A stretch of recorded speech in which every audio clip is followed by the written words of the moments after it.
Thanks for tuning in. We are here, our nightly research and development stream on the Rock with DarkWolf'S Den. What's up, buddy? What's up, buddy? Hello, everybody. Hello, fellow YouTubers, truth seekers, and Mandela affected. This is DarkWolf hanging out with Uni. Doing great, man. Been working a lot today, but I finally got to get in and hang out and have some fun. So ready to do this nightly stream and see if we can enjoy ourselves and the audience have a good time too. I got some crazy shit for you tonight, bro. I've been working on this all day. All right. Now, I want you to do me a solid, since you're the man with the machines over there looking on your phone. Just make sure we're rolling good while I go ahead and get us. I'll pull some stuff up and we'll start talking. Okay. Absolutely. We are rolling live. We're looking good on this end. Sounds good, bub. Okay. Excellent. Now, other than my mustache disappearing, I don't know what happened with it. Having some mustache issues, but that's okay. All right. Man, I told you to stop eating the crayons, Bubba. I love those things, man. They're my favorite snack. Okay. All right. So I'll get silly tonight, bro. I've had a long day too. So, okay. So let's talk about this topic's been bouncing around. It's semi-trending. So it fits all the criteria for us to talk about it a little bit. We want to talk about Antarctica in regards to, the crazy stuff that countries do. They can't take land there, they can't explore there. It's pretty much like the United States government has a lock on it. What do you know about this? Have you seen it? Okay, so I have seen this. I ran across this in some research a little while back. Apparently there's a treaty about Antarctica, and what it basically states, and I am going to paraphrase, is that no country that signs this treaty has any claim to any land on Antarctica. It's a neutral zone, basically. All countries can use it, but no one can claim it as their own. I've heard that. We've had Buzz Aldrin went to Antarctica, and he had some issues when he was there. He actually wound up in the hospital, and he had to be life flighted out. Oh, that's right. Back around the election when all those big wigs were going down there. I remember John Kerry took a trip the day of the election. Mm-hmm. Look at this. Buzz. Oh, hey, is that backwards for you? Or can you read it okay? We're clear as day here, Bubba. Okay. Just want to make sure before we get rolling. We don't want our viewers getting mad at us. They do that sometimes. Right. Why'd you put it in the mirror? We can't read it in the mirror. Yeah, right. It's the Mandela effect. Does that stuff to you. All right. Buzz Aldrin is medically evacuated from Antarctica. Look at the base there. Could you imagine being there, stepping out of that building? I'd be afraid to step out of that building. Oh, it'd be scary to be there. I mean, it'd be beautiful and all, and it'd be nice and cold. So Buzz Aldrin, who walked on the surface of the moon with Neil Armstrong, has been medically evacuated from the South Pole. You got to ask yourself, why do so many famous people go to the South Pole? I mean, there's nothing down there but what? Research facilities? What in the world should be so important that they're researching down there? They got to bring all the bigwigs. They do. Even Obama has gone to the South Pole. See, I didn't know that. Oh, yeah. In fact, I'm going to try to pull up some strange visitors to the South Pole. Now, as always, when you're watching UniRock and we're doing this stream, you got to make sure you know that we are visiting top web pages for this material. We're not saying the validity of these web pages. Go ahead, Jerry. Sorry. Oh, no, you're fine. You're fine.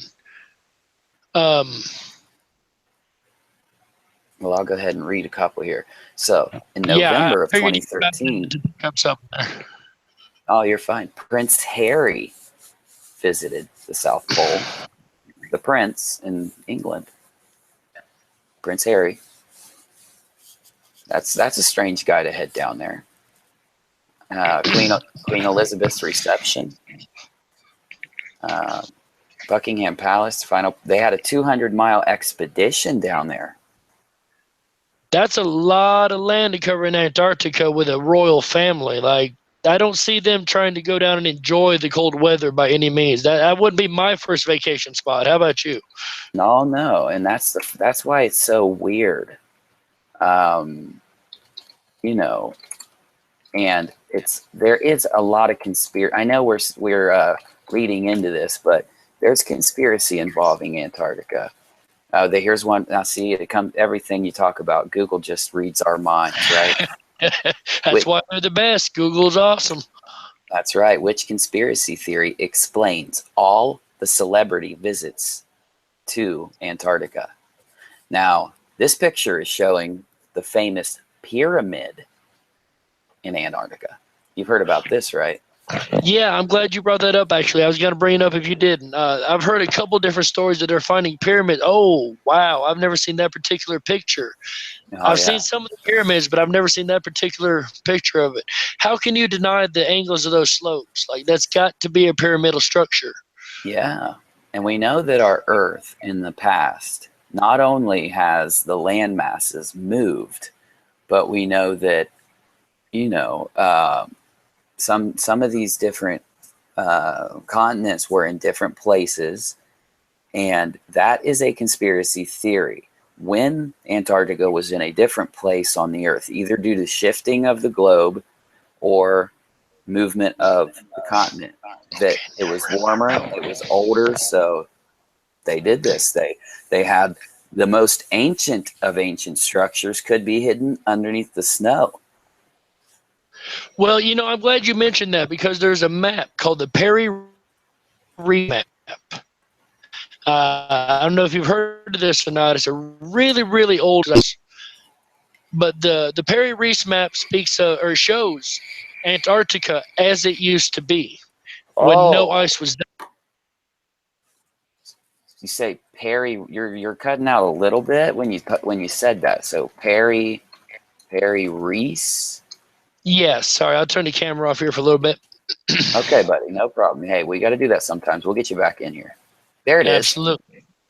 Perry Reef map. Okay, let me tell you real quick what it says so we can talk about it. The Perry Reef map is a world map compiled in 1513 from military intelligence by the Ottoman admiral. Approximately 1/3 of the map survives. It shows the western coasts of Europe and North Africa and the coast of Brazil with reasonable accuracy. So that says they must have either, let's just say they sailed there or they went there by ship, possibly. Well, here's another really strange thing about the Perry Reef map, and I'm not sure if it'll mention this article or not, but the way it was drawn out and the accuracy of which it was drawn, or to which it was drawn, you would have to have looked at this from a distance that was not on ground. Look at this map. Look at that, just the way they drew the land edges. You can tell they have detail there. You see it? Right. In my opinion, let me rephrase what I just said. In my opinion, it looks like this map had to be drawn from above to get the accuracy of the land masses and the edges and just where everything was. In 1513. Now, when did Columbus sail the ocean blue? I know we always said it in school. 1492. I knew you'd know that. Yeah. So look at the edges here. You have to really either take a boat and really go up and down these coastlines and map this out on many different pieces of parchment, or you're going to have to do what you said. It honestly looks like it was, if they were up where we're at on this map looking down, they'd get a very good perspective right here, just like this. Absolutely. So cool. And if you look at Google Maps, for instance, this looks like what would be the edge line of something we'd see on Google Maps, just for instance. Yeah.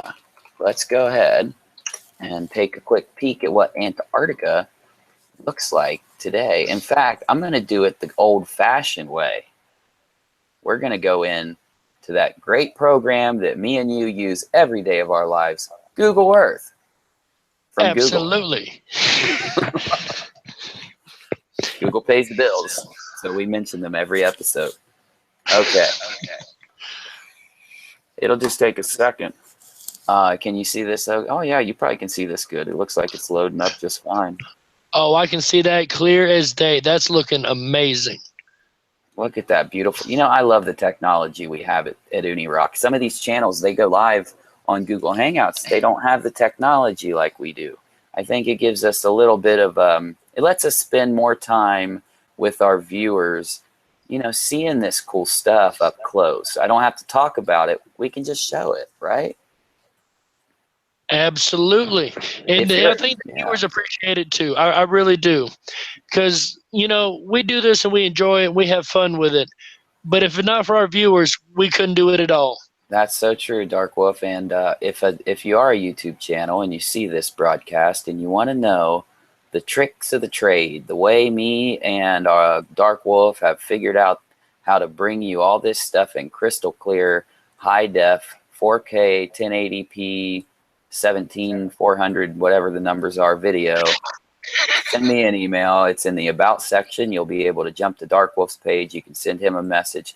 Now, let's get down into where we're looking here. Let me close this tab. You know what? Let me make this a little bigger. So we just, oh, that's just wonderful right there. Okay, so here's the question. Look at this, okay? Now,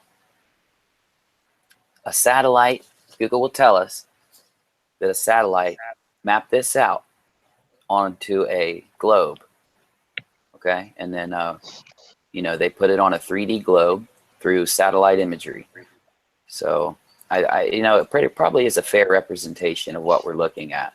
Now, last time I looked in Google Earth, I found this very strange island right up here, I think. No, it could have been here, but we'll look around. Some of these, now the coolest thing too is, look, you can click and you can just take a look at pictures that have been taken down here. I think that's a really good addition. What is that? Oh, was that people? Oh, no, those penguins, are little, okay. Look at the hairy penguins. Okay. Those ones are hairy. Wow. You ever seen a hairy penguin? I thought they were wearing robes. Yeah, I dated a couple back in college, but I'm not sure I would have admitted that. Oh, I didn't mean to. I wasn't thinking. Oh, dude, we're silly. Might classify. I'm not sure. Okay, so this is one of the photos that I wanted to bring up that I found. Okay. Oh, I got a question from Doof. What is the line of light, UniRock? Well, let me know, buddy, what you're talking about, and I'll definitely let you know. I didn't see it. If you can see it, let me know, and I'll elaborate. Thanks, Doof. We appreciate you being here, buddy. And if you have any questions, we can see you guys. We can see the chat. We want to engage our audience, though. You're welcome to ask us anything. So the caves, there's a lot of these, Dark Wolf. There's a lot of caves like this that go into the landscape. You know, it may or may not be related, but if everybody remembers the Robert C. Byrd, I believe his name was, the expedition that went to North America, or North Pole, I'm sorry.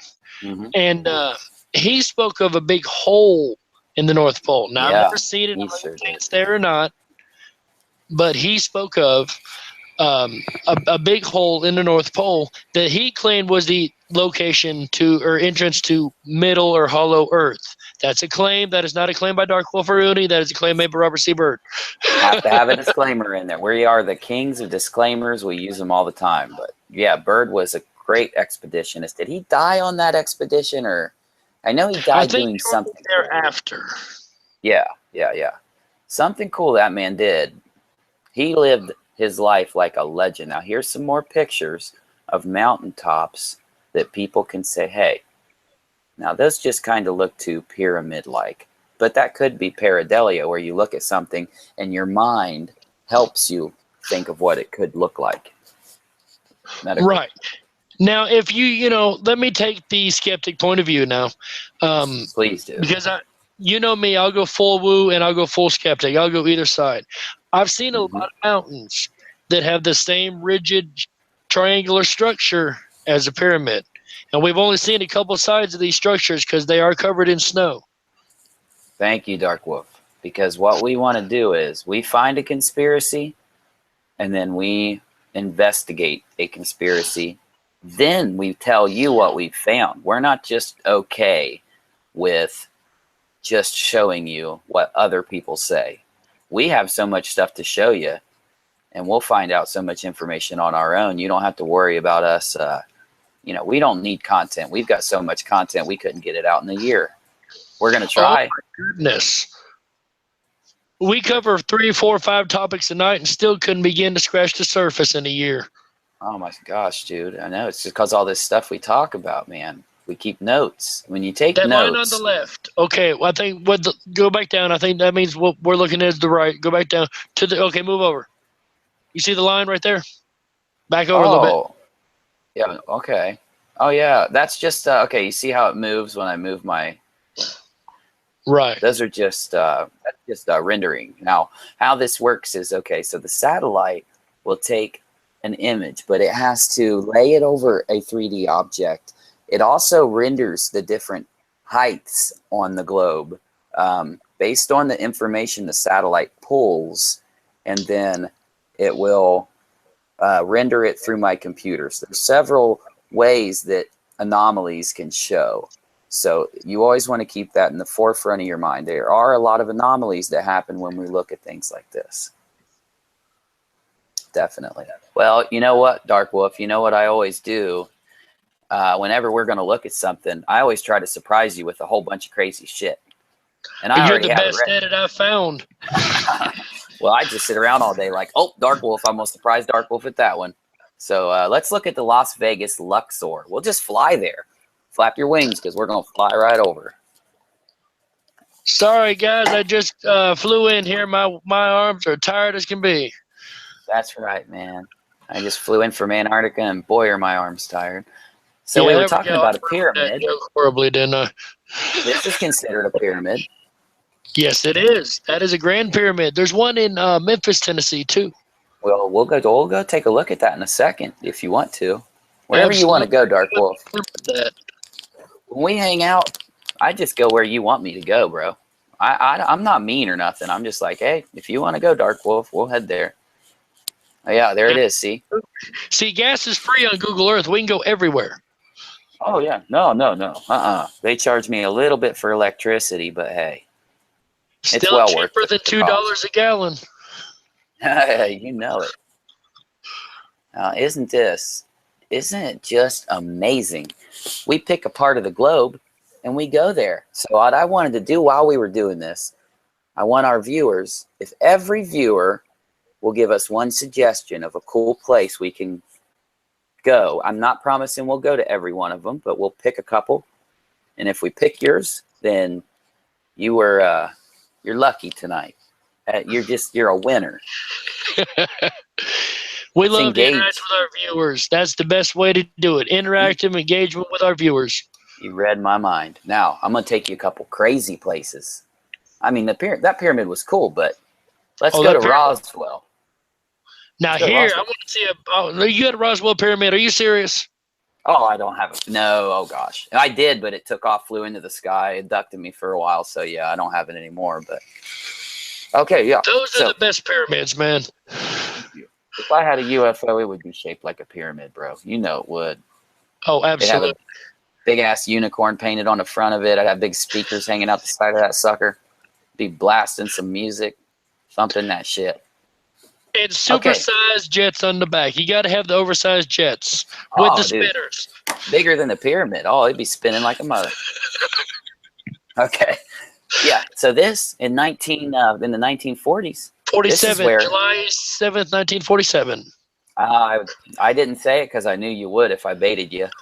It's like I got a Dark Wolf fishing pole over here. I bait it with information, and you bite every time. Yeah. So that one, if I may interrupt real quick, that was my parents' anniversary, so it was kind of a little correlated link for me, you know. Well, hey, you always got to link the good things in your life to the dates of a conspiracy, and then you never forget, your wife's anniversary or your kid's birthday. Hey, my kid was born when JFK got elected. Well, hey, I'll never forget it now. Isn't that horrible? So well, yeah, when you study conspiracy theories, you think of your children all the time. That's right. Yeah, they're never far from my mind. Exactly. Because of the conspiracies.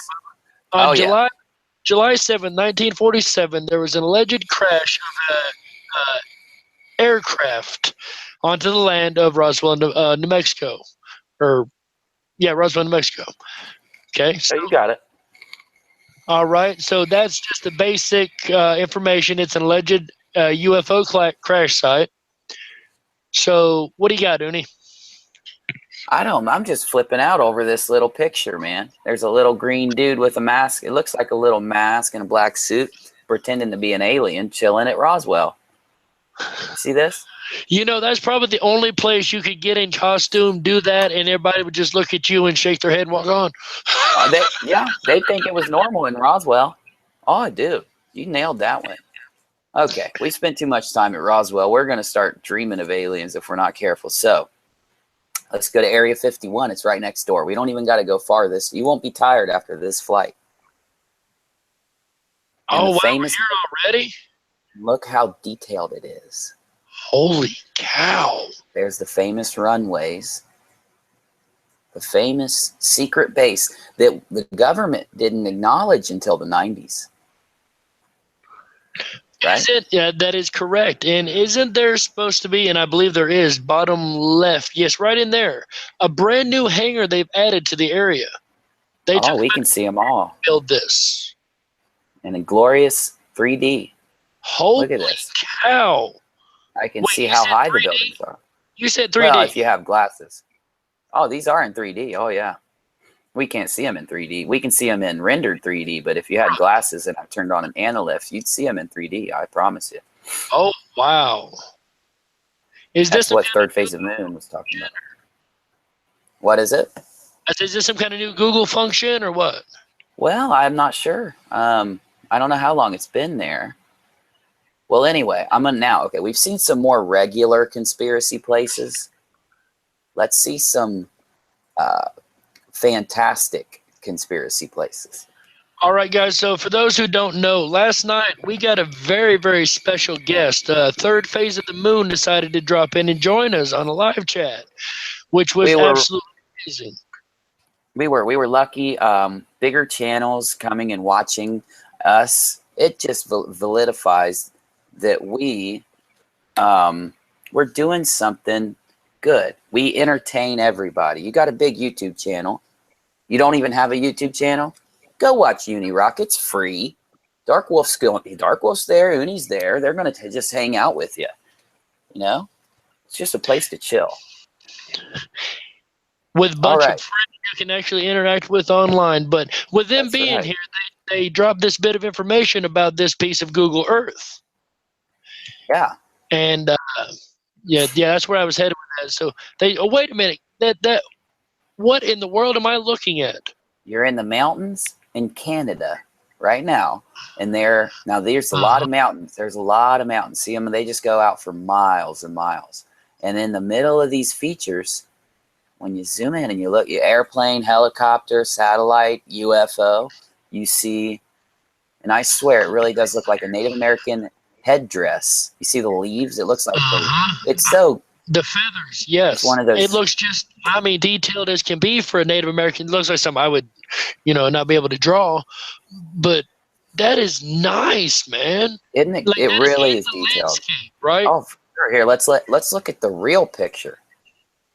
This is it in real life, and not just scanned in. You can see it though. It's probably small. Man. With the wind behind it and everything. Now, you want to see something else. This next one, South America, is man-made. This is a man-made item, kind of like the one we just saw. Look at this. It's one of those, what do they call those? They draw them into the Nazca lines is one of them. Yes, Nazca lines. Let's look at a real picture real fast. If it'll load, maybe we'll grab a different one. Is this in Nazca, Peru? We'll look in just a second. I think it's pretty close. There's all kinds of little things like this. Look how far you can see. It's just empty for miles. Isn't that interesting? Desert, completely open desert. But somebody took the time to carve these things in here. And look at how big it is. Okay, wait, I forgot to do that. I wanted to show you if I can find it. Okay, well, we got... So Google makes sure to be thorough when they make something, and they gave us a ruler. Now, I can go ahead and look and draw a little line, and then I can click over here, and I want to know in... Let's look in feet. We got it's about 275 feet long. That's long. That's about equivalent to 25 stories if we round. Oh, Rusty's got a good one. So we had a couple suggestions, Dark Wolf. We've got Marlena wanting us to check out islands near the North Pole, and we will. Now we also have Rusty. Hey, Rusty, thanks for stopping in, Bubba. I appreciate you coming. And he wants us to go to look at the Maya pyramids. When we go to we're going to go to the pyramids, the real pyramids. He wants us to make sure we go to the Mayan pyramids too.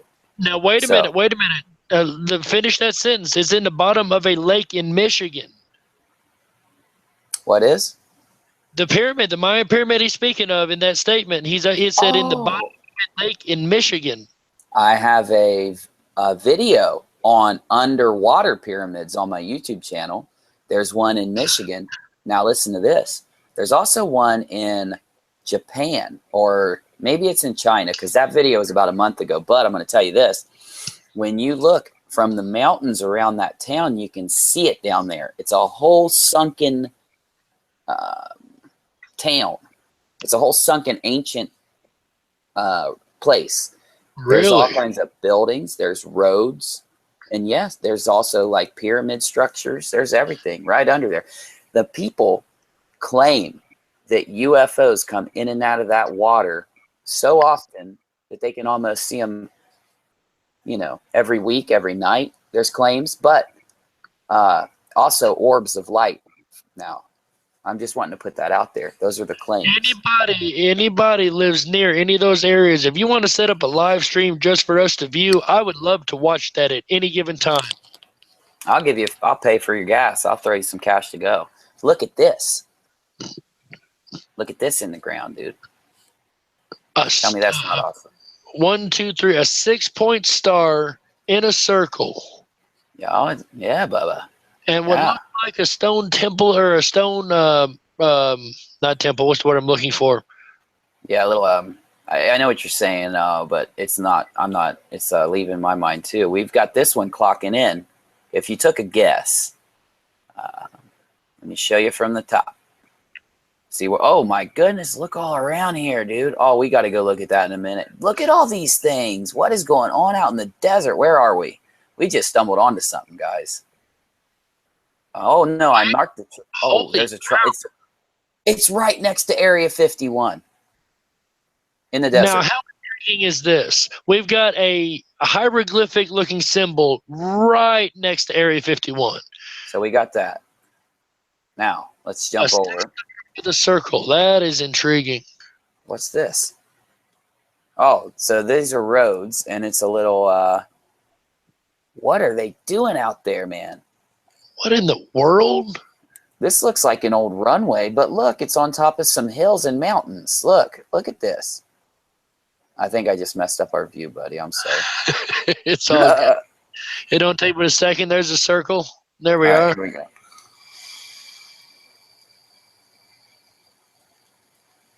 There it is. Okay, there's the crazy looking runway. Now, yeah, you can see it's not on flat ground, though. You can see that these are actually hills and mountains. Yeah, there's a rugged terrain there. Oh, for sure.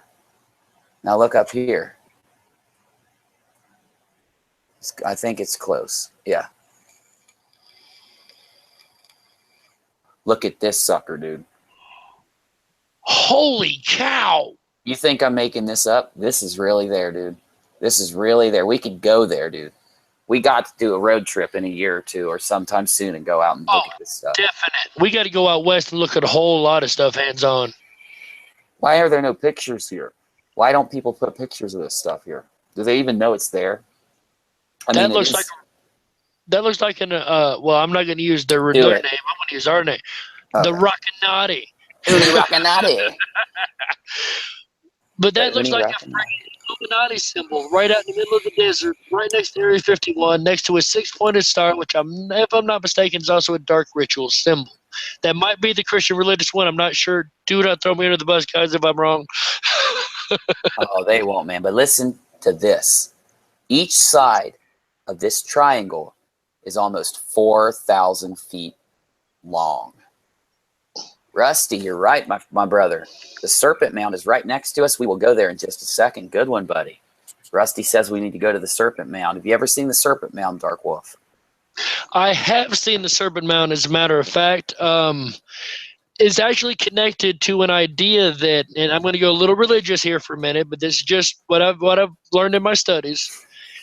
It's connected to the Mormons, and they believe that the Mormons could be the ancient tribes they spoke of that came to the Americas. Of course, their story says an ancient tribe came from Israel to America. And a lot of the structures that the mound builders built actually match a lot of the structures described in the Book of Mormon. So I'm not saying it is or isn't. I'm saying this is information I found in my research. And I thought it was really, really interesting that it connects to the Hopewell and many of the mound builder societies. Very true, my friend. Good information. We always have good factual information right on the rock when you get me and Dark Wolf together. It makes a snake eating an egg, and look at the tail. Okay, I know it's hard to see because the trees are in the way, but yeah, now that's the tail, and it makes a spiral. You know, just that cool spiral.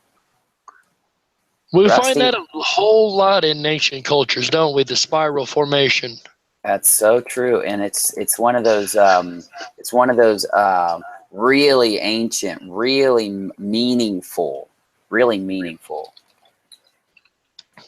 Absolutely. Sorry, I had to send a little message in the text. I think Rusty actually lives right by me. I'm going to have to bump into that guy sometime. Tell him thank you. Definitely. We appreciate him hanging out on a live stream. How cool would it be to hang out with the people you watch on a live stream? Now, that's just awesome. Yeah, Rusty and I only live a good 30 miles from each other. We found out on UniRock. We were talking in the comments section. Well, heck, you could throw a rock and hit his house. Well, yeah, I probably could if I practiced for a while. Yeah, so I'll show you.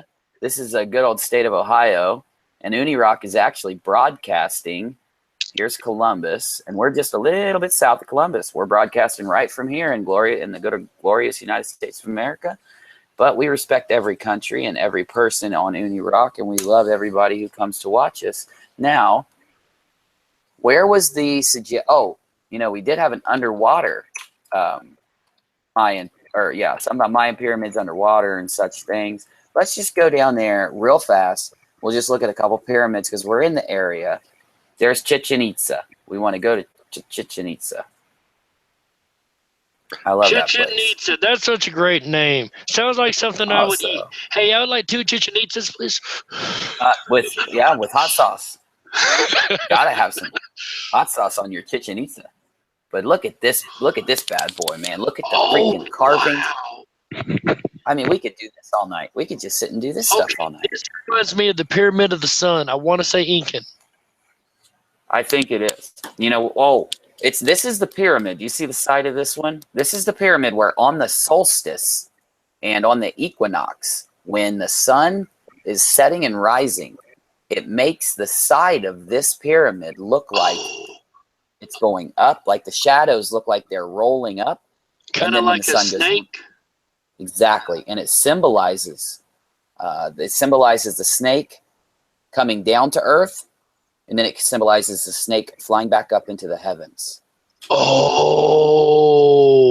Hey, wow. We got Marlena. She posted some pictures in Discord over in the Dr. Taryn P. Lupo Discord chat. Hopefully we can get a link. I don't know if we can tonight without a moderator. If you don't, give me an email. I'll get in touch with the doctor. We'll get you into Discord, and you can come talk to us throughout the day. There's always somebody in Discord. There's a group that comes in the morning, then they start to taper off, and you got a group that comes in the afternoon, and then they'll start to taper off, and you got a bigger group that comes in the evening because everybody's off work at this point. Except me, I'm actually at work at that point. Well, hey, that's okay. When you get off work, this is what we do. So then you come over here to hang with Uni for a while and DarkWolf, and hey, you can round your whole day out being around a bunch of really awesome people that like the same stuff you do.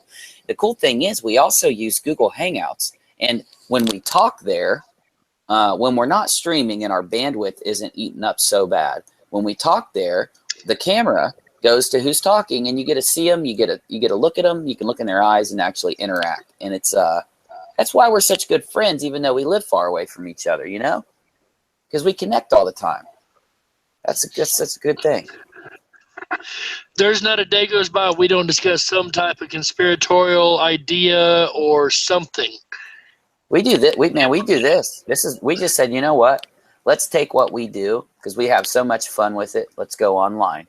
So yeah, I just want to make sure everybody gets a chance to come join in the fun.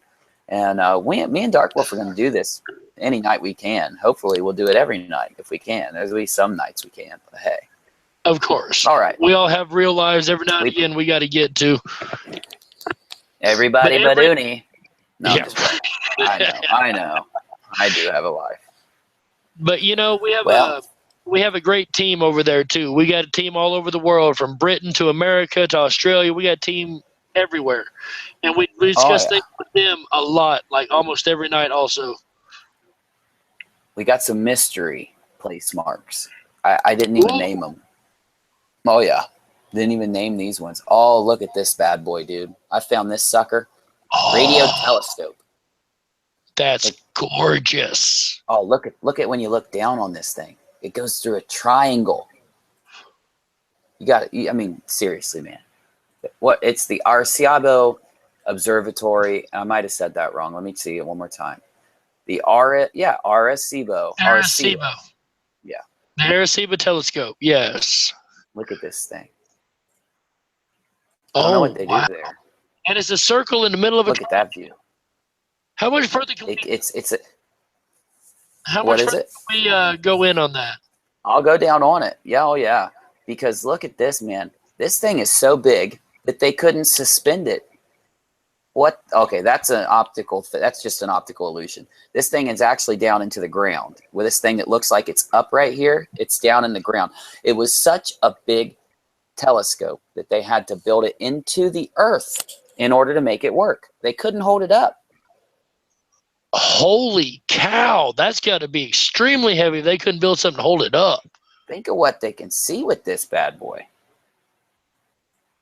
Right. Now, go to the middle. I want to look at the middle of this. Raise up a little bit. I want to look inside the triangle. I want to look directly down on the triangle, if you would.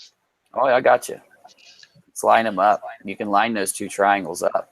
Oh, heck yeah. That's what I want to see, the lined up version. All right. We're right about there. Oh, yeah. All right.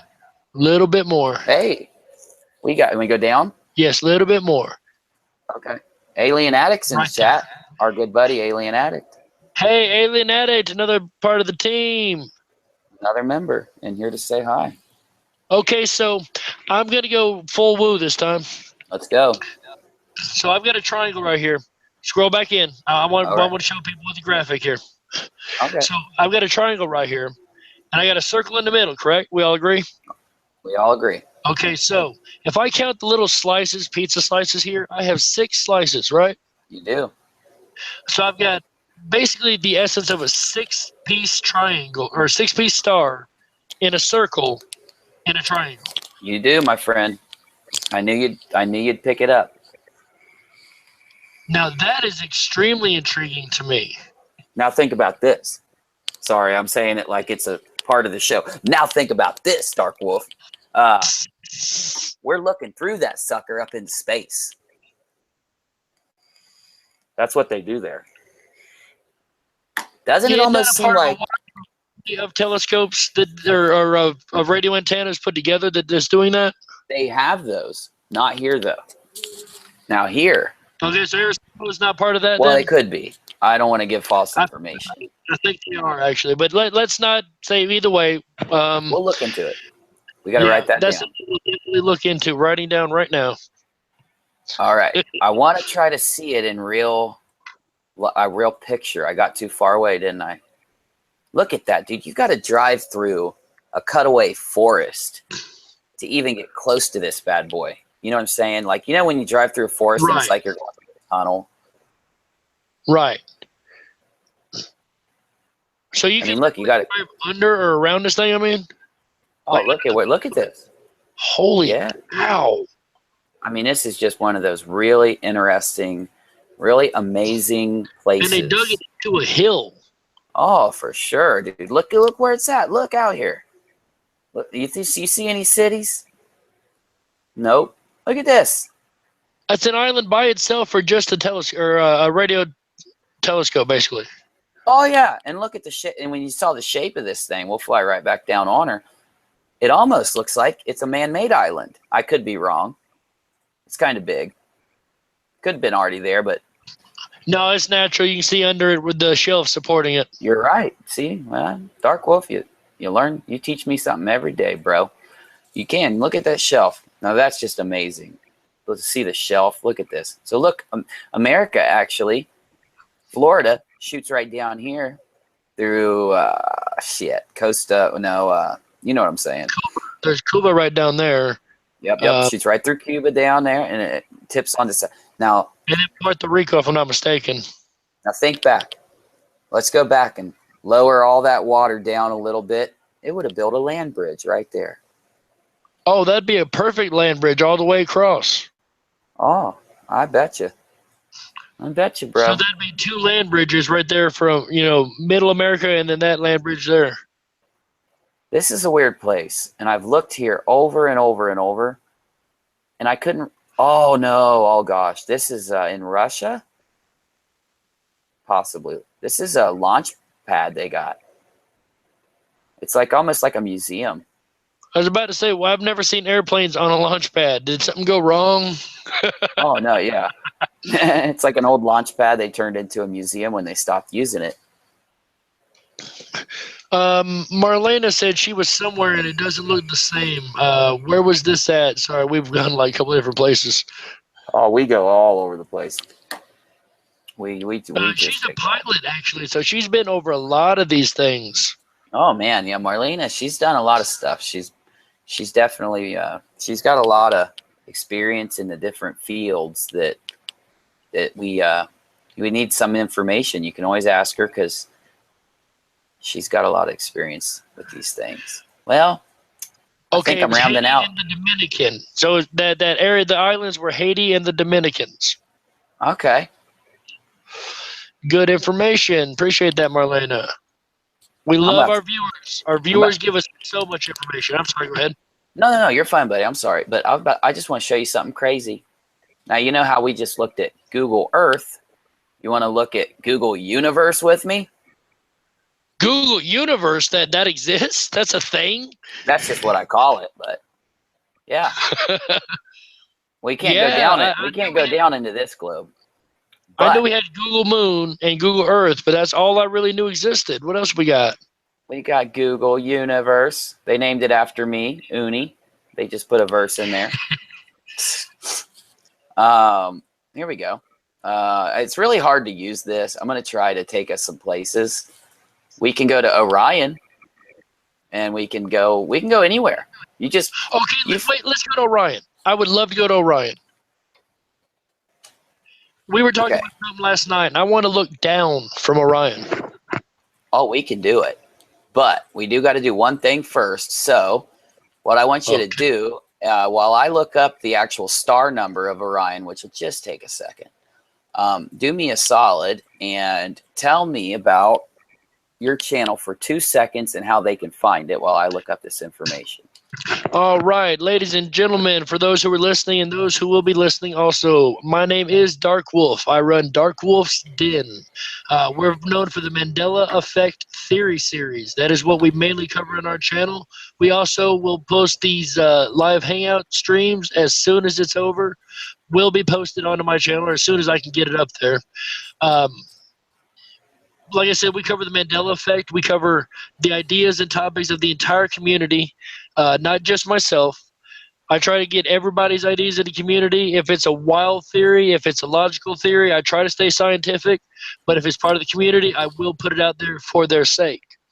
I've covered the Christian side of things. I've covered the The sliders is my latest one. The idea that we're sliding through parallel dimensions, or shifting is another word they use, or we use, I should say. So I don't say they. I'm part of the community too, so another word we use. I've done videos on the idea that did we die. I did not enjoy doing that video. That's such a dark topic.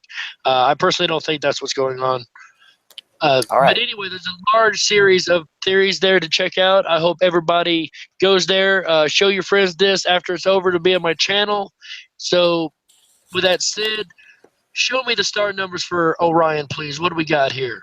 Well, give me a minute on Orion. It's actually you got to find the exact star number and then type it in. But I wanted to show you Alpha Centauri. It's a binary star system. Now, I went ahead and sped up time. We're at over 1 million times faster than what time will normally run. But this is how a binary star system like Alpha Centauri, the closest star that we know of, and I can run it faster so we can see how stars actually orbit each other with this program. Let's run it even faster. Let's go even faster. Oh, look how, isn't that pretty looking though? It's probably lagging a little. But we'll slow down. Christmas lights. But here's the cool part. You can actually get as close as you want, just like in Google Earth. You can go right in. Go right into the stars. Oh, yes. Now, I'll show you some stuff. I just wanted to kind of show you how that went.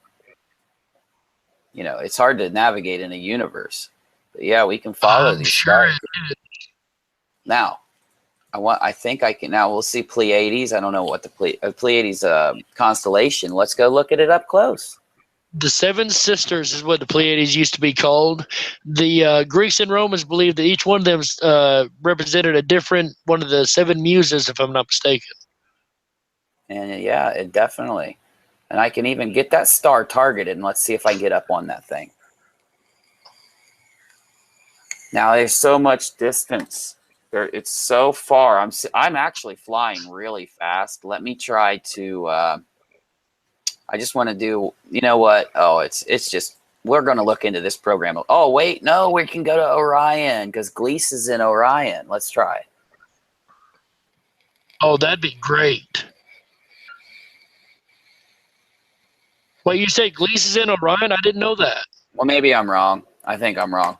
But this is Gliese, whatever system it's in, there it is. But look at what we can do now. You see how this orbits? It orbits in the strangest way. This is a solar system.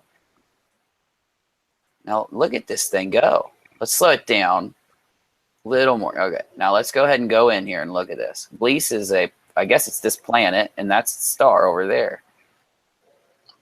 And we can even go in and look at this bad boy.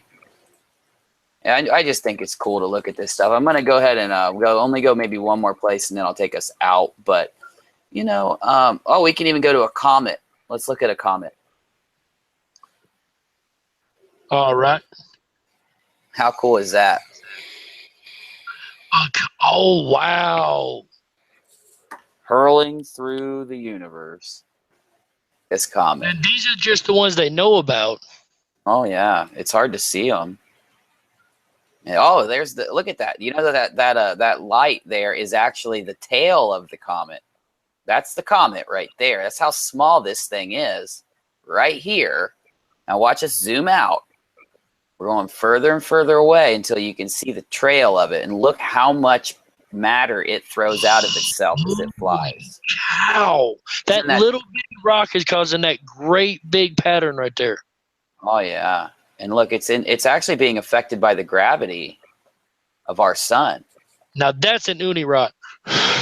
That's an UniRock. You want to find an UniRock? You just found it, brother. You just found it. Yeah, we can even look and see what's around us here. And there's Juno. That's one of the moons of Jupiter, I believe. But just fun that they make this stuff. You want to ask yourself, how do they do this? Right. Yeah, they do it. There's Jupiter in all of its glory. Know what all this looks like? Like, is this out further away from us? Yeah, the further you go, it's more of an artistic rendering based on the data, but it's true. It's real. Gotcha. Yeah, look. Look at the moons of Jupiter. There's the orbit of the moons. You see them. Now let's watch them rotate for just a second, and then we'll jump out of this and we'll look at some other stuff. Yeah, I was trying to find the link to my channel through Android on my phone. I can't drop a link in the chat from the Android. Don't have to worry, buddy. I'll drop a link for you in just a second, and once we get talking about something, and then I'll put you in the About section for sure. So you guys will be able to find DarkWolf, and you can always just click on UniRock, and he's one of the rock stars, along with Alien Addict. He was in here. He's watching his son, so he can't chat tonight. He will come in and chat soon on our show, but in the meantime, you can check out all the rock stars listed on the tab at UniRock. But what I want you to always remember, the real rock stars of UniRock are our viewers, and I'm never going to stop saying that, even if it sounds cheesy, because that's how I feel. So I like saying it. You know, it might sound cheesy, but if not for our viewers, we couldn't do this at all. We'd just really be UniRock and DarkWolf sitting here discussing odd ideas and concepts and theories. Yeah. But with our subscribers and our viewers, like, we do this for them. And without their information, we couldn't find out half the stuff we know. So true, buddy. So true. I was going to pull up the star map so we could look at the stars. I don't know if it'll work. We'll just try it real fast. If it doesn't work, it doesn't work. But I wanted to bring up a star map mostly because we've had an issue with that star we talked about last night. I was just real busy today, so I didn't get a chance to really bring any new information to the table on it. But we'll work on that tomorrow if that's cool with you. Oh, absolutely. Not a problem. But yeah, I'm telling you, I've got so many programs to look at space and at the stars that, I mean, I probably have 50. This is a 2-dimensional model of our sky. So it's always cool. You can go into these and you can make a square. Okay, so now this square selects part of the sky and then it shows it to me. So I can actually get the information about what's near me in my tab over here. Okay. Mm-hmm. And then I can go plug it into our bigger programs. You mentioned Google Sky earlier, right? Right. Okay. Well, we're looking right now at our sky. Oh, now this is great. Oh, that's neat. What are all our little symbols here? Well, this is a pinwheel galaxy. I'm going to get the name of it for you in 2 seconds. Messier 101, the pinwheel galaxy. It's about 27 million light years from us in the constellation Ursa Major, but we do have M101, which is the brightest star of that group. It was discovered by Pierre Messiaen on March 27th in 1781. That's how good that guy was, man. Back then with those telescopes, he found Messier 101, and for the rest of history, he got an entire galaxy named after him. Isn't it pretty? Now, you do a lot of work. That's some good work right there. It makes you wonder, though, if he was accepted in his day, you know? Oh, I bet he was chained up in a dungeon and whipped for a freaking month for finding this thing. But he took one for the team. Undoubtedly. And now we've got this to look at because of him. So I want to show this, though, because the vastness of our sky is so underestimated anymore in science. How big and how many objects are out there for us to explore. I mean, those are all stars. Every point of light that you see. And every time I zoom in, you see so many more. And you know what's an amazing thing about those? Science has told us that every single star that we've found so far has a minimum of one planet. You're right. If not up to 9 like ours. They've switched it up. They used to say that planets were rare. Then they said that planets probably weren't. Now they're telling you it is scientific fact that every star at least has one. And you'd think it would be logical to have a planet if you're a star, because all the excess material that formed outside of where the star is would form into some type of rocky structure. That would make logical sense. Absolutely. I used to think that a long time ago. Well, you know, even if it's just moving through space and picking up the dust with its own gravity, you're still eventually going to have some kind of planet form or some kind of something that could build into a planet. You're so right. And you wanted to go into Orion. Well, Yes. we're in the depths of Orion. So, is there any way that, and I'm pretty sure it can't do this, but any way that we could get into Orion and turn around and look at the Earth? Well, now we can on the first program we used, Celestia. We cannot with Google Earth, but that's okay. So what we'll do next episode, we will go into Celestia. I'll get it set up to where we can go to Orion, because every one of their stars is represented by size and composition on Celestia. So we can really investigate this stuff. We can really look at it. So, guys, you have something to look forward to. Our next live stream, we will be planning on investigating the Orion and other star systems with Celestia. Now, we looked at the sky. And sometimes the sky is so overwhelming, it's hard to pick one thing to talk about. But when it comes to the moon, we never will have that problem, because the moon is just one thing. But it is very interesting in its own right. What do you think about if we've went to the moon or not? From what you've read, where are you sitting? Okay, so this is one of the conspiracy theories that I've always been a fence jumper with. Like, half the time I'll find evidence to be like, no, there's no way we landed there. Then other times I look at the other top pile of evidence, go, man, there's no way we didn't make it there. How in the world could people say that? So, I'm a fence jumper. I really am. But from what science has said and backing what NASA says at this point, I don't trust what NASA says at all. Now, this piece of evidence does back NASA. There are reflectors on the moon that were set up by astronauts when they went there. And science uses these to determine how far away or close the moon is at any given point by sending a laser to it, and however long it takes to get that message back from the mirror, they can calculate the distance with that number. So, very true. Based on that piece of evidence alone, I really feel that at least once we made it to the moon. Apparently we went there like 7 or 8 times, but I know at least once we made it there. Another reason I know we made it there, because the conspiracy world is so funny sometimes. They'll say, well, we didn't go to the moon, but then they'll point to another fact. When we did go to the moon, we saw this or we saw that when we went to the moon. There's towers on the moon. We saw those towers when we went to the moon. Right. But we didn't go to the moon. Well, let me tell you another really wonderful, interesting piece of information about the moon. I don't know if our viewers know or not. I'm sure a lot of our viewers are very well read. A lot of them know this. But when the lander, I'm glad you stalled out enough for me to remember that word. When the lander went to take off, it malfunctioned, if I'm not mistaken, according to the first story I heard. Of course, there's different versions of this story out there. But the way I heard it, the lander malfunctioned on takeoff, and it fell back to the surface of the moon. And when it did, something very unexpected happened. The moon apparently reverberated and rang like a bell for up to 3 hours. Well, I have some different information for you, but you're close, and it's okay, because I'm going to correct you. You're going to learn something. That's all right.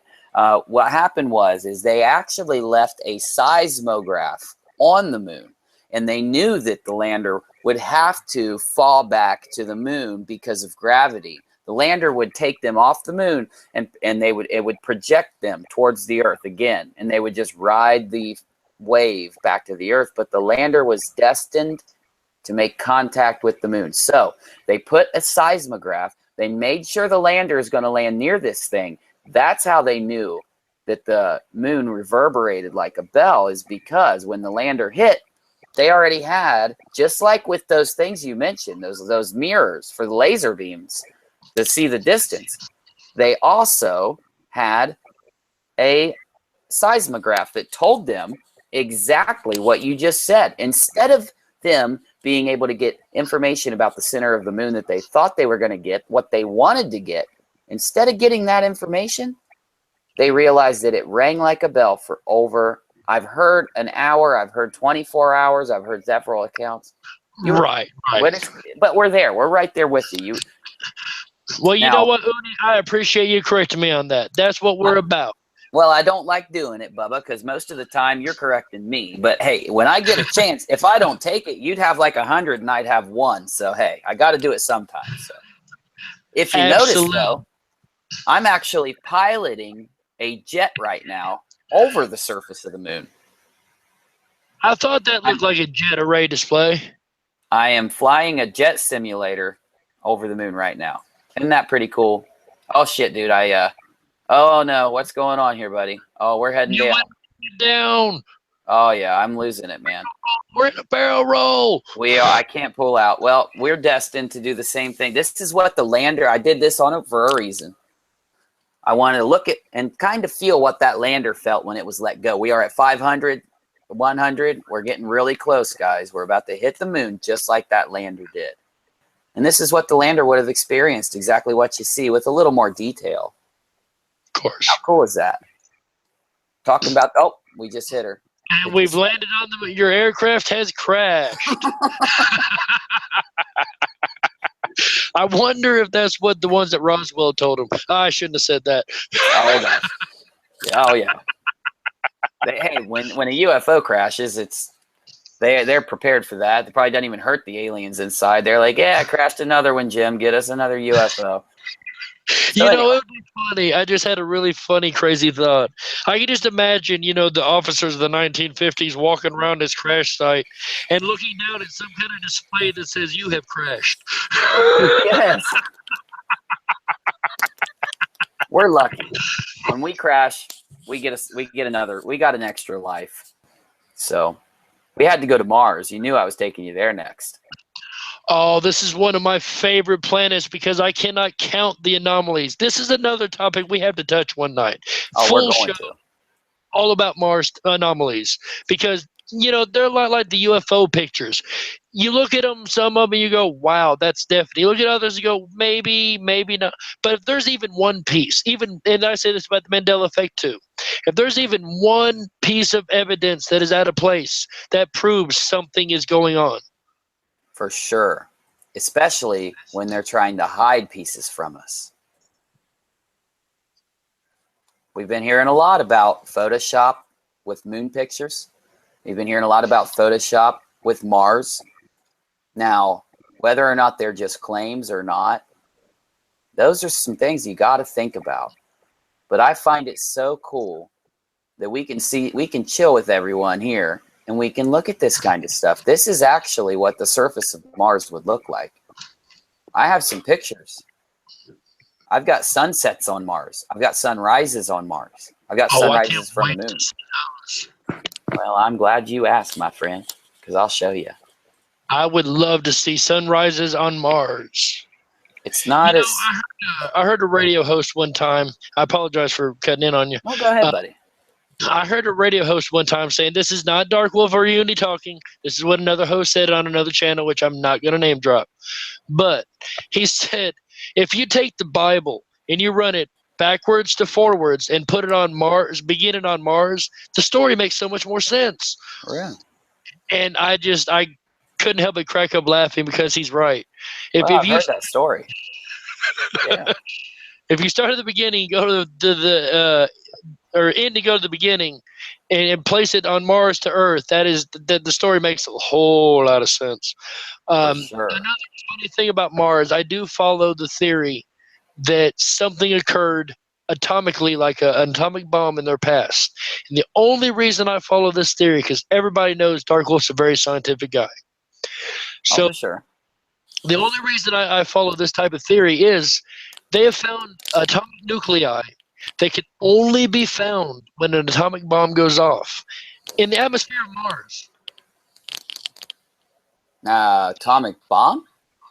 Yes. So when an atomic bomb goes off, the chemical we use, the atomic structure we use, when it decays after it explodes, it goes into, I want to say it's cesium-132. Do not quote me on the number, but it's a cesium form, and this can only be found after an atomic explosion, like the bomb we dropped on Hiroshima or Nagasaki.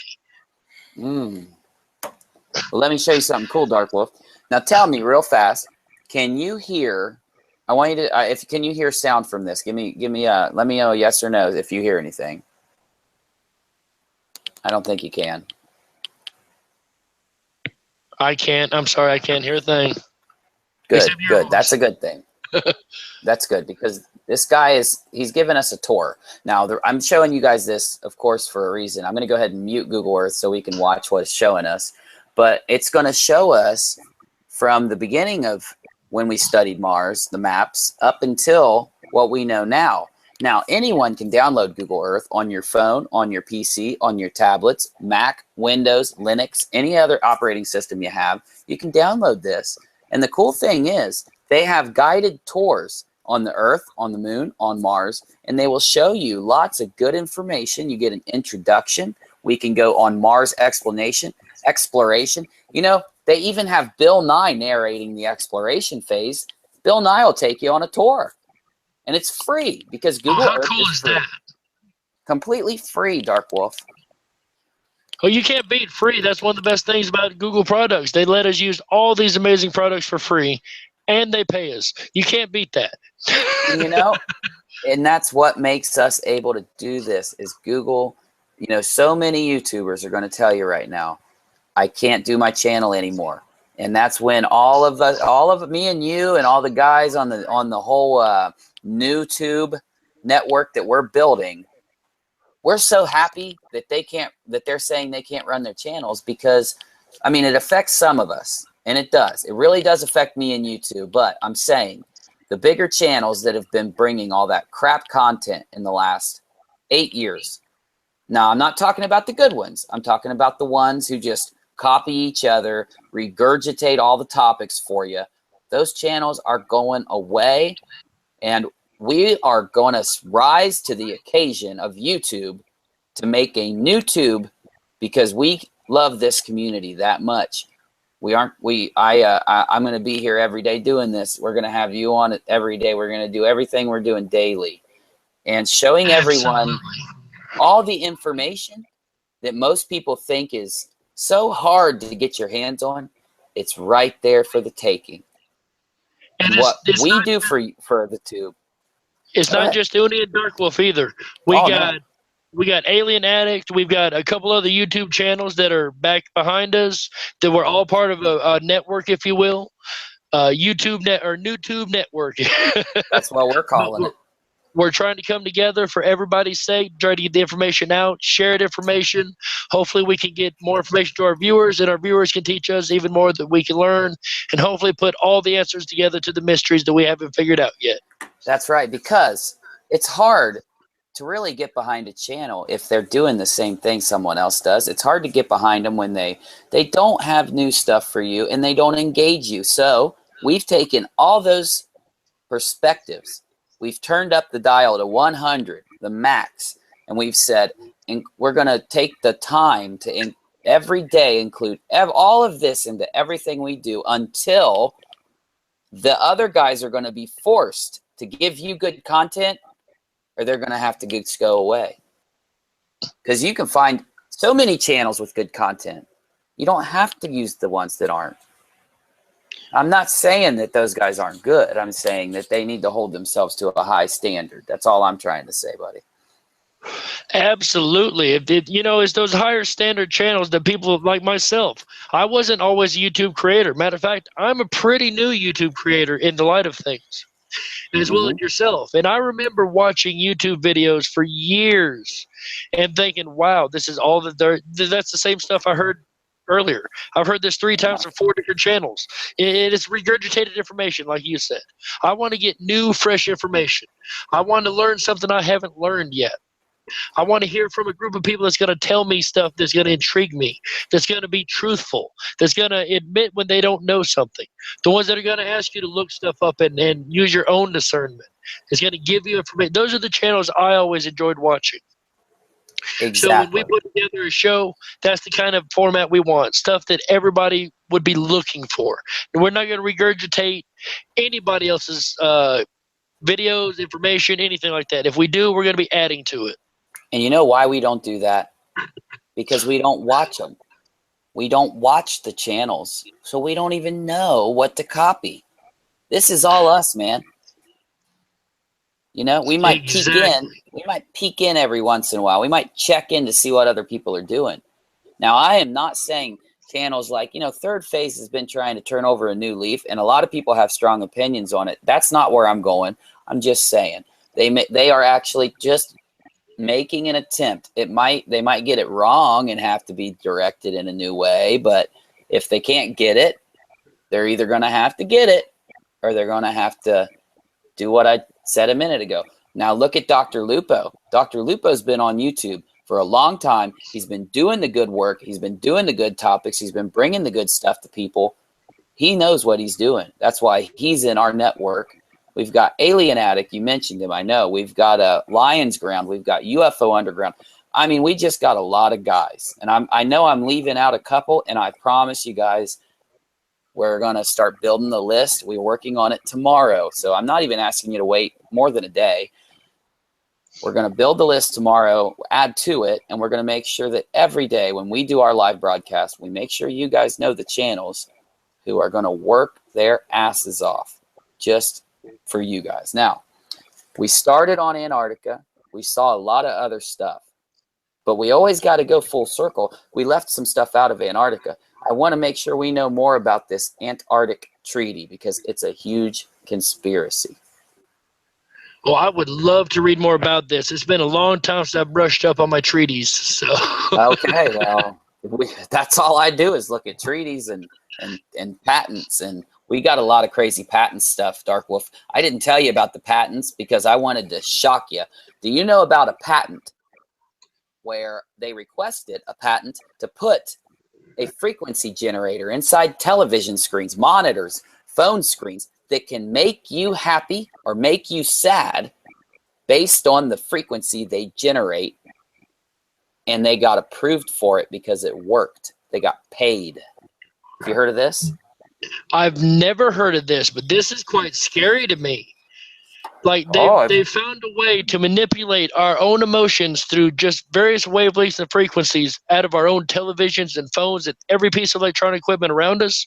Very low frequencies, ones that would be so hard to detect.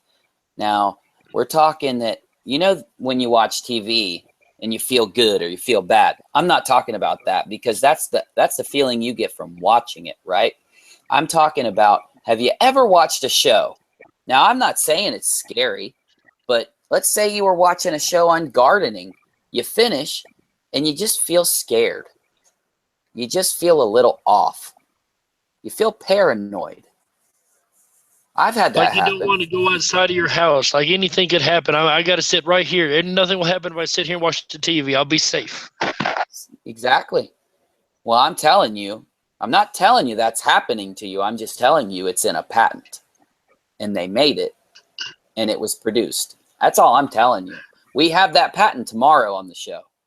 I wanted to make sure I'd let you know this.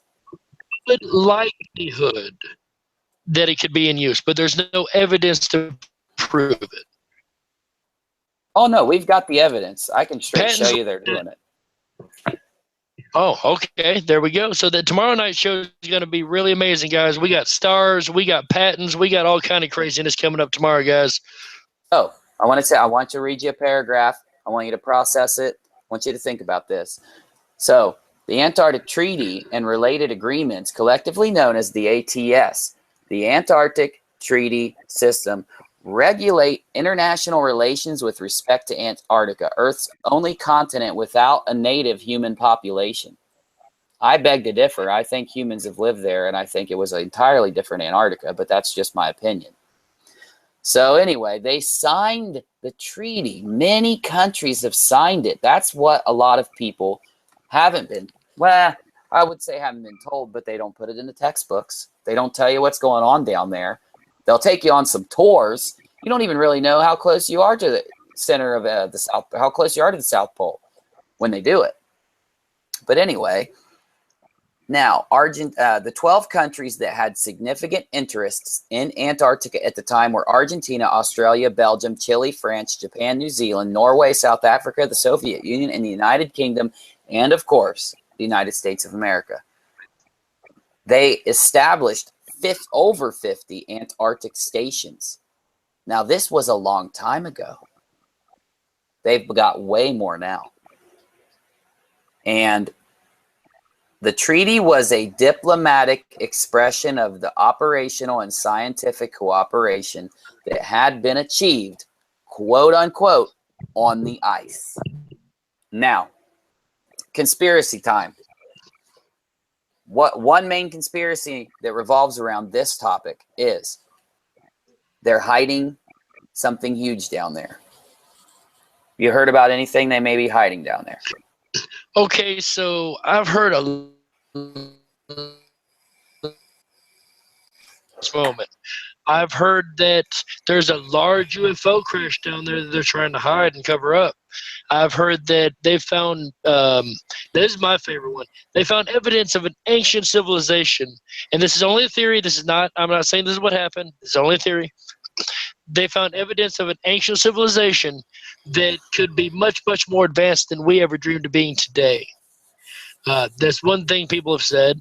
Another thing people have said is that, okay, now this is one that they may or may not be getting ready to point to. So guys, watch out for this one. The earth change, I just lost global warming. I'm sorry, I just lost that word for a second. That's The okay. global warming people and big wigs could be going down there to check out the cracks in the ice in Antarctica and the global warming effects that have been going on in that particular region, according to global warming idea. I'm not saying I buy the idea at all. I'm saying this is another theory I've heard. It is one of the more logical of the theories that I've heard. Now, all right, now we've got a few lists of conspiracies. So we want to take our list. Now we want to know why they're telling us they're there and then see what makes sense. Now I'm going to show you some key points. So this is key point in our outline of possible conspiracies that are actually probable. Okay, so Article 1, the area is to be used for peaceful purposes only. No weapons testing, prohibited. Now, here's the thing. We know people. You know we know people, Dark Wolf. We know people that live. We know a lot of people. Oh, in the Southern Hemisphere. We know people down in the Southern Hemisphere. And we know people that will tell you, let's say you sail close to Antarctica. Yeah, they say it's peaceful. There's no military presence. You can't get close to Antarctica. They'll come up with M16s, M4s, saws, squad automatic weapons. They'll stop you. Okay, there's even weapons as big reported as bars, which are BARs. Oh shit, I haven't been in the military for 10 years. They're the really big machine guns that shoot 7.62 millimeter rounds. Basic artillery round system. Now, they'll stop you and they will politely, not really, escort you all the way back to Australia, New Zealand. And if you're lucky, they might take you to where you're from. But they make sure you aren't even allowed like around where you were poking at. And you can get fined. You can get imprisoned. You can get charged just for getting close to Antarctica. Holy cow. Now they're saying that this whole treaty's peaceful. Let's just say we sail close and the government says, listen, we don't want you down here. I don't know why anybody would argue, but they're not coming without those weapons, buddy. Now, Article 2, freedom of scientific investigations. And also another article says that the information must be shared freely. The treaty does not recognize or dispute any territory claims. No one's allowed to say this land is mine. No flags, no markers, no boundaries. The treaty that doesn't make a lot of sense, and I apologize. That doesn't make a lot of sense because didn't we just read or didn't we just hear that they turn away with military, right? That's what they said. Oh yeah. Okay, so what you just read right there, that they can make no claim. So what military is turning them away? There can be no military claim on it. So what country is turning them away? Well, there you go. It would have to be a coalition. It would have to be a grouping, but we'll say a grouping, but it would have to be maybe its own organization. I'd like to meet one of the guards. Oh, I would love to have 10 minutes with one of those guards just to find out what they're being told to do. I wouldn't put them on air. I mean, if anybody knows anyone that's ever worked for any of the companies that has any type of security protocol, any type of security, I said protocol, but I meant, you know what I'm saying. Anyone that works for a company that has the contract to guard Antarctica. Anyone who retired, somebody has to tell the truth sometime. But anyway. Treaty states observers. Call, everybody, open call. Anybody out there who wants to finally speak, we have an ear, and we will happily cover your identity if that need be. And Dark Wolf, it's really time to make sure everybody knows. If anybody gives us information, all you have to do is tell me you want to be anonymous. We will delete that, and we will pull the information onto a piece of paper without your name, without your email, without your IP. We will shred that email. We will make sure the IP does not show up. We will make sure you can't be tracked, traced, or we won't even care who you are. We want your information. The emails are on each of our channels. You're looking at one channel right now. You go to the About section. You got it right there. DarkWolf'S is on my sidebar. You can click right to it and find the link in the description. Now, anybody who is watching this right now, by the way, this will be reposted on my channel. It will not be available on Uni's channel after the live stream. So if you want to go check it out again, if you want to tell your friends, you want to show your family, any case may be, it'll be on DarkWolf'S Den. The link will be in the bottom of this, I do believe. It will, sir. Yes. And we are building content on DarkWolf'S page. He will get his computer and his stuff together. He'll still be putting out videos. DarkWolf'S good, man. He could get some duct tape and some crayons, and he could make a full video that'll play on a computer in about an hour. But he is getting some videos put out soon. No worries there. He's like MacGyver when it comes to videos. This is like the third time I've MacGyver referenced you, Dark Wolf, but I'm going to keep doing it. So, all right. Now, you got to know, though, that the treaty state observes have free access, including aerial observation.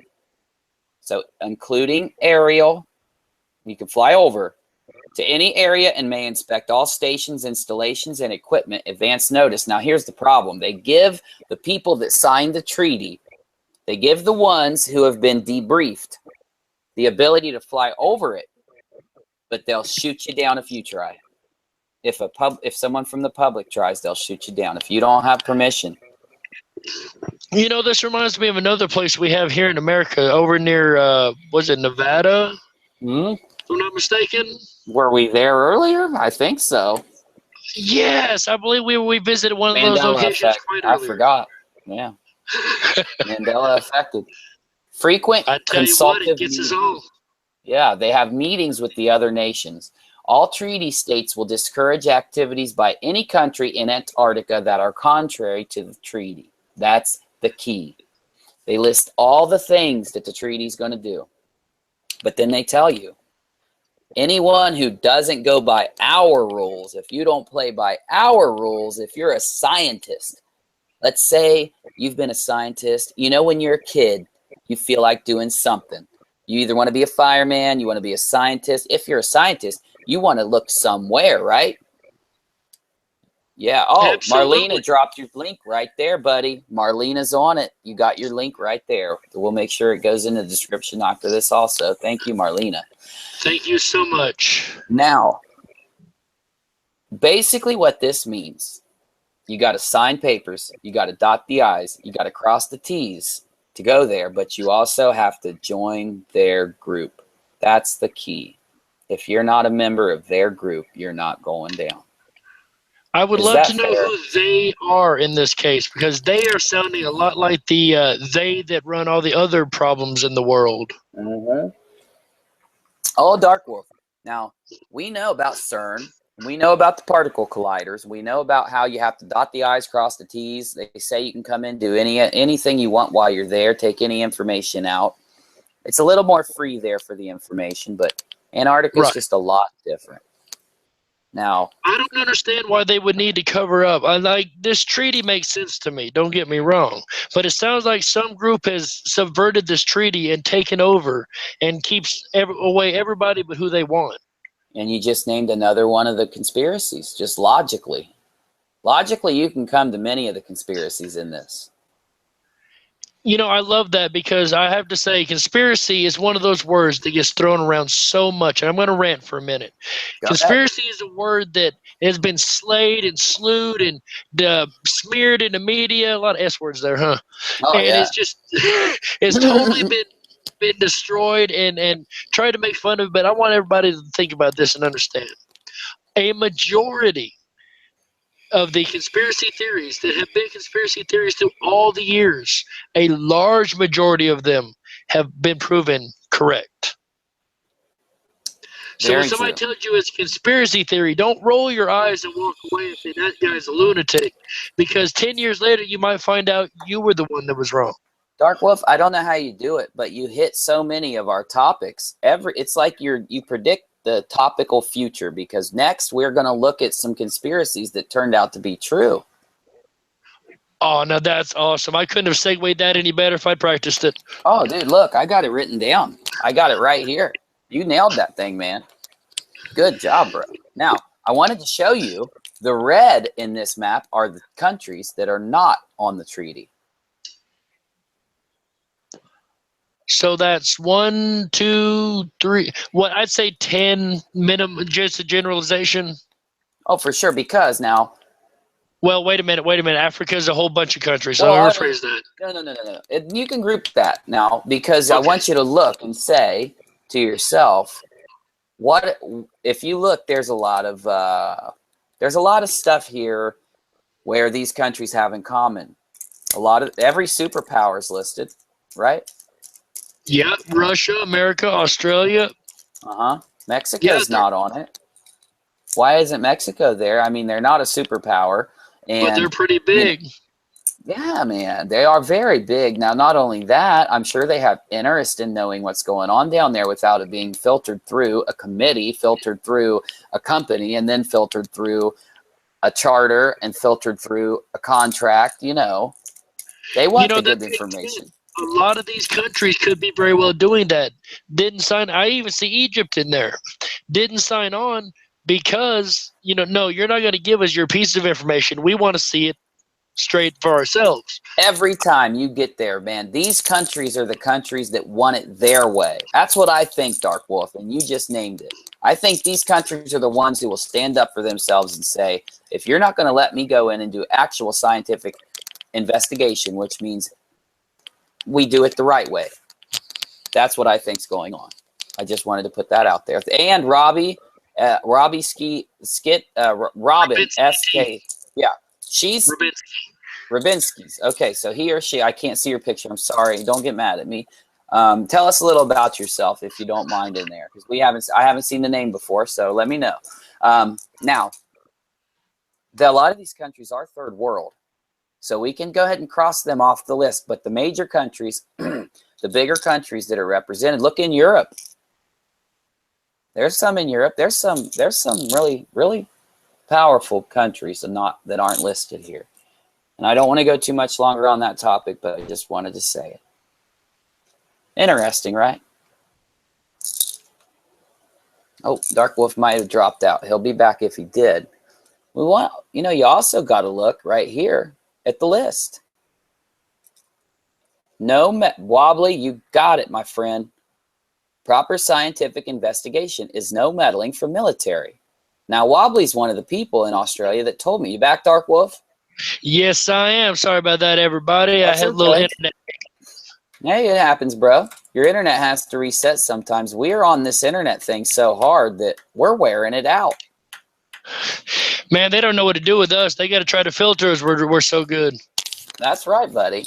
We probably have 50% of YouTube's bandwidth tied up just in the Newtube. Because we're doing so much more than the other channels. Absolutely. As many channels as we're pulling on side, we got channels doing 4-hour live streams like Dr. Lupo every Thursday night. He's got one coming up later on, well, today or tomorrow, however, what day you're on. On Thursday, he has a live stream coming up, 4 hours. When, like you said, we got Alien Addict, we got UFO Guardian, was it? Underground, yeah.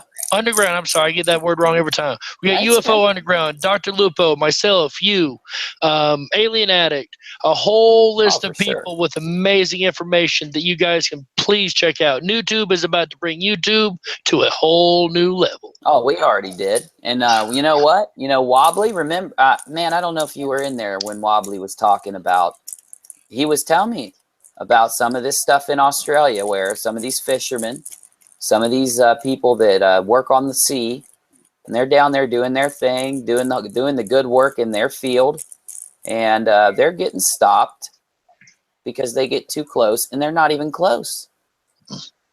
They're just kind of close. Well, let me ask you, did he mention about how many miles roughly away, like what kind of zone they got set up? He didn't, but I bet Wobbly can let us know. Wobbly, you're listening, buddy. If you know about how far some of your friends got stopped when they got close to Antarctica, please type it in because we will add it to the conversation. Now, DarkWolf, I want you to see what I got pulled up because these are some of the countries with their dates of signature, the ratification, when they were ratified, when they were said, you know what, we checked you out and you're good to come on down, and their status as a consultant down there, and some notes. Now, the United States signed in December of '59, and there's a couple years in, there's about a year and a half in between before they ratified and then got their status.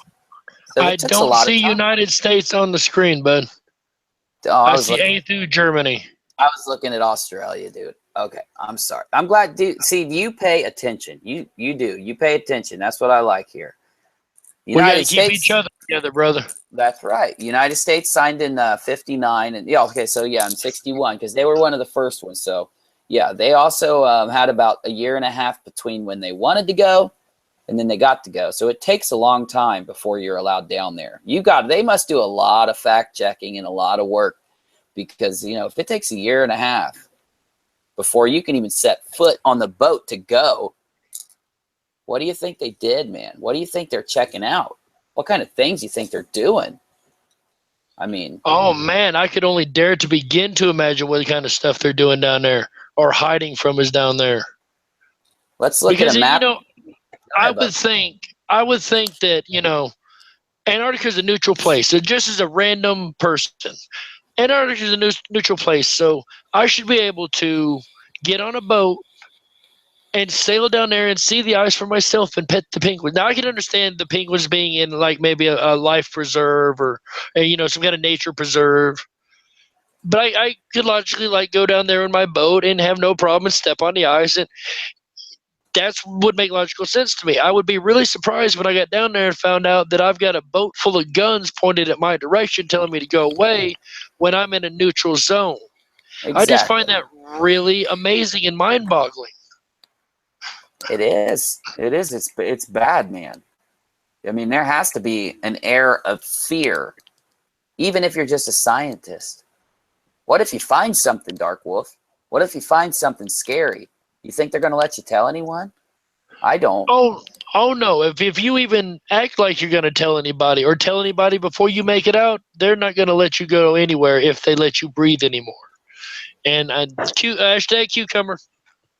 Oh, yeah. Get that cucumber in there. That, you know what that means? When we get a hashtag cucumber, we move on to a different topic. Now, we're down to the Antarctic and Southern Ocean Coalition, which is kind of the same thing, but I'm just pulling it up because I want you to understand that they also make sure that a large chunk of the ocean is regulated too.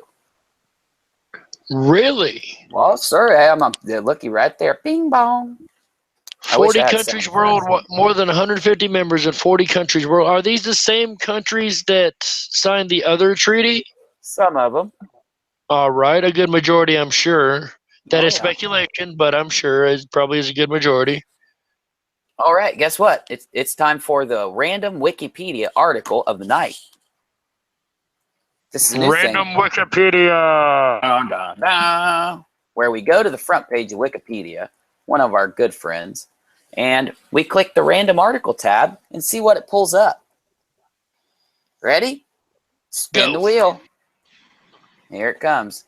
John Meek Whitehead was born on July 29th to Jacob and Elizabeth Ann near Hillsboro, Illinois. He married twice. He was busy. Busy. Oh yeah, he's a busy guy. To Lavinia Fletcher Barrows. I'm sorry, go ahead. Oh no, that was it. He was busy and then he died. That's all it says, dude. I'm not even making this up. He served in the Wisconsin State Senate from 1896 to 1912 and was a delegate to the 1920 Republican National Convention. Ladies and gentlemen, that is the Wikipedia random fact of the night. Hold on.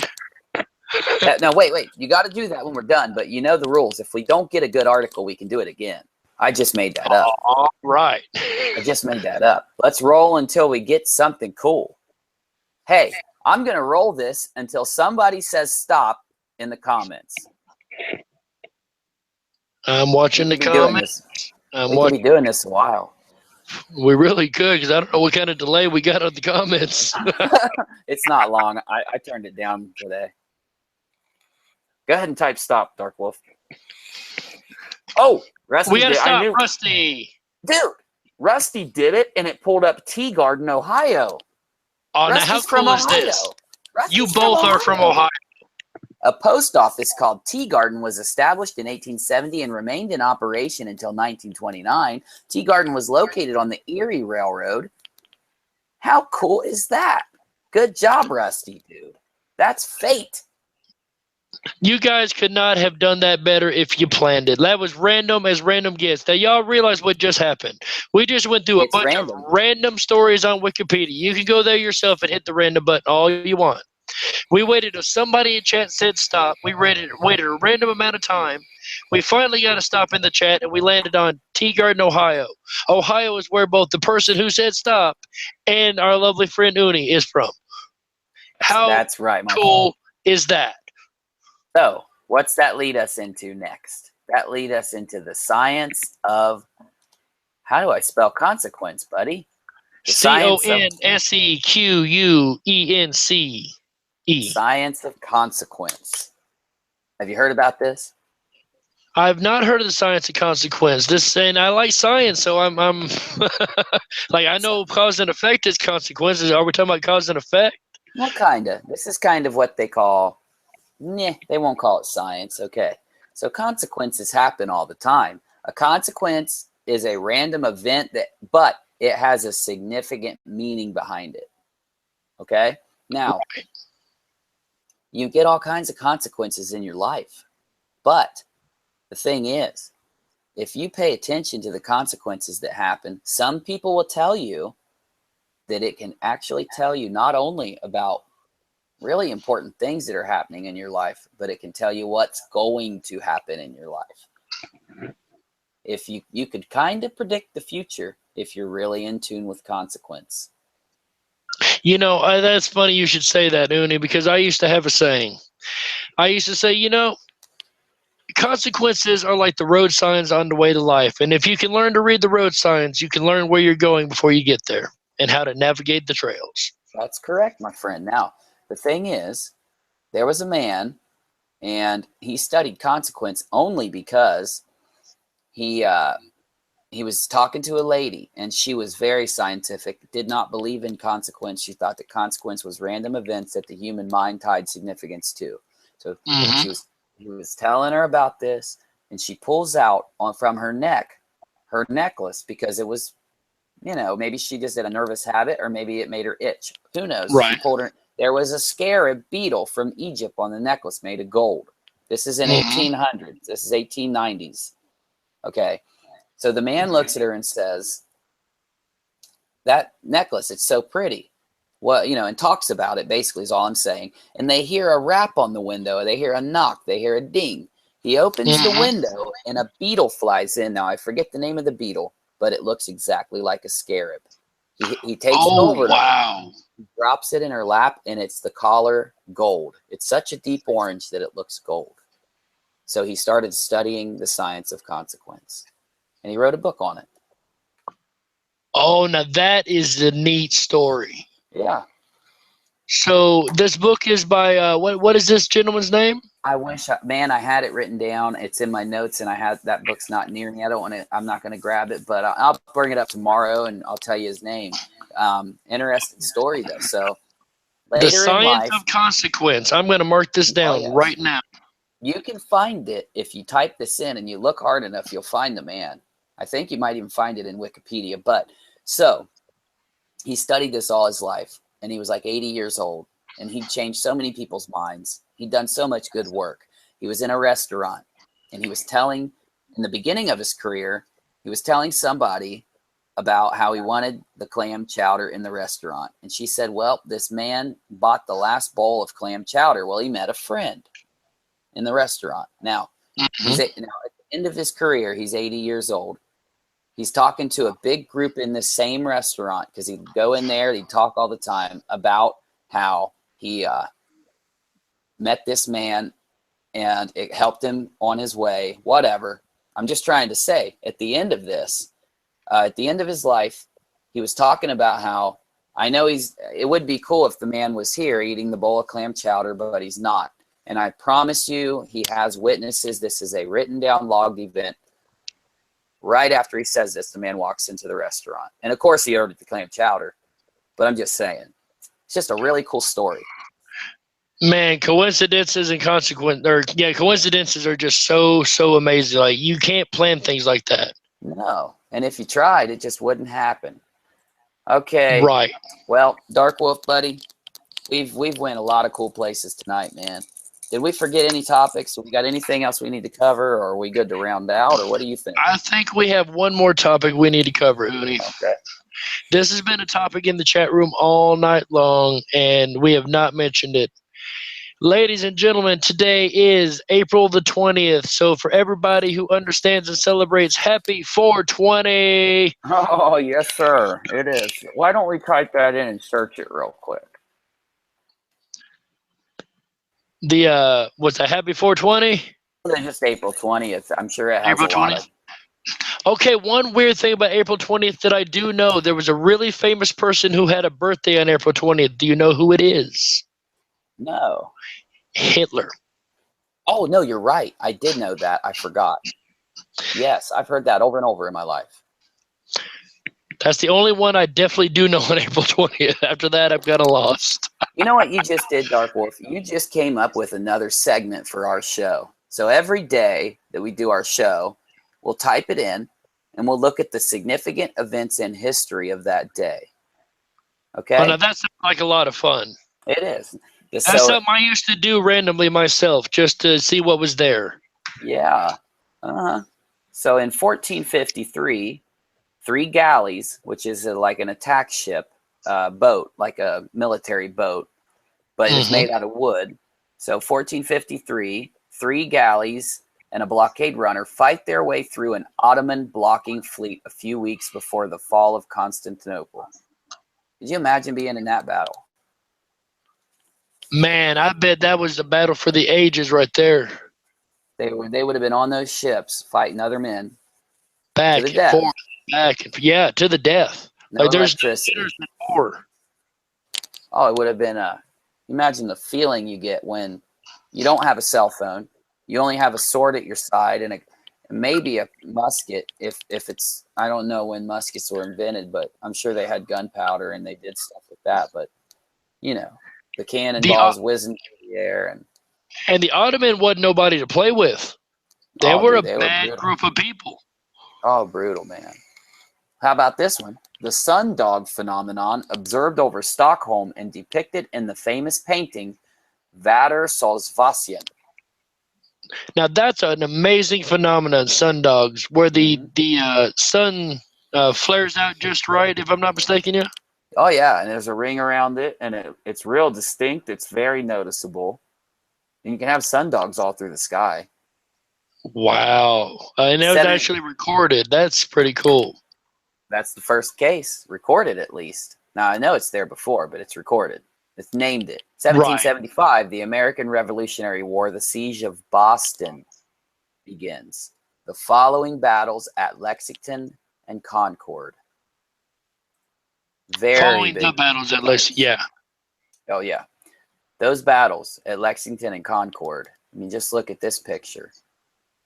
And that's a depiction of what really was going on there.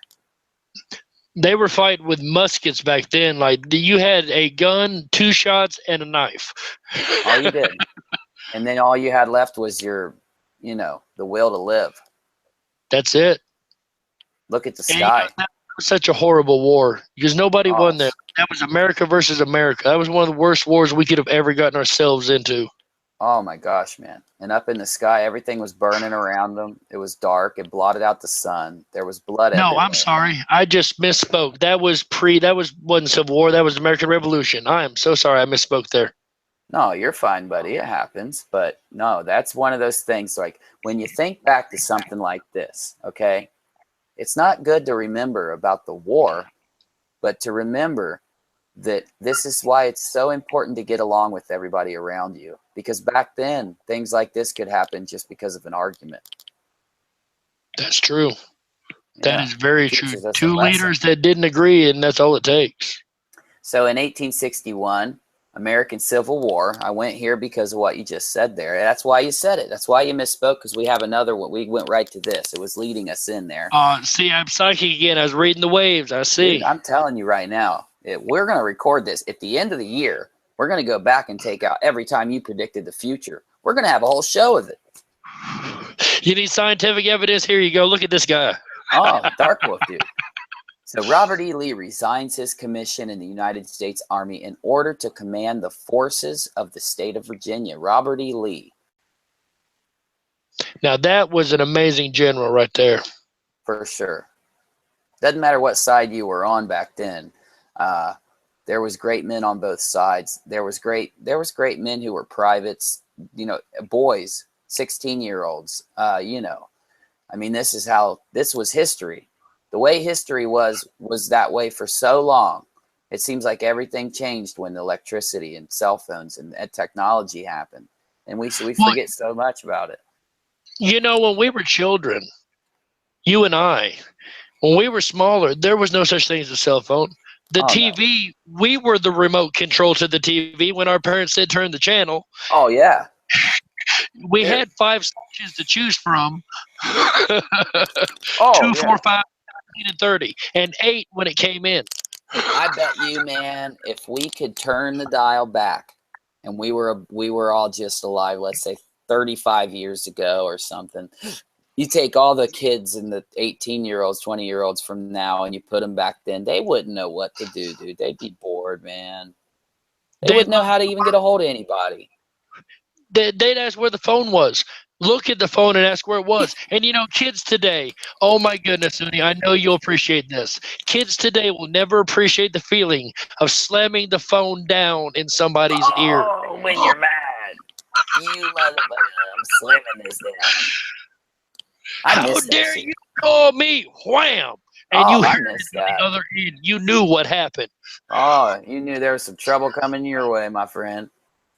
If you do that to one of these cell phones, well, I've got a cell phone in front of me that kind of happened to, and let me tell you, it's not a very pretty sight. Oh, no. And then you got glass shards everywhere. Sometimes you forget. Oh, man, these things, dude.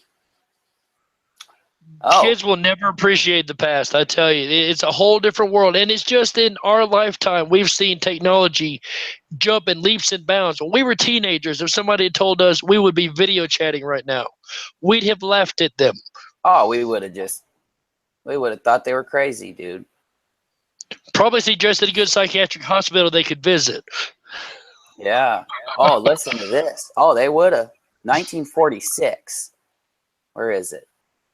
The League of Nations officially dissolves, giving, and I just went blurry, most of its power to the United Nations. The League of Nations. Oh, let's read about the League.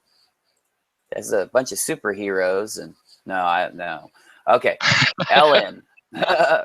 Okay, it was an intergovernmental organization founded as a result of a peace treaty that ended at the First World War. Its principle was to maintain world peace. DarkWolf, we just stumbled onto a big one, buddy. Right at 1946 is when that treaty was dissolved. That group of people that strive to maintain peace in the world, I didn't even know this. It was dissolved, and this is why it's always good to go where the flow takes you. Mm-hmm. Most of its power one thing I know nations.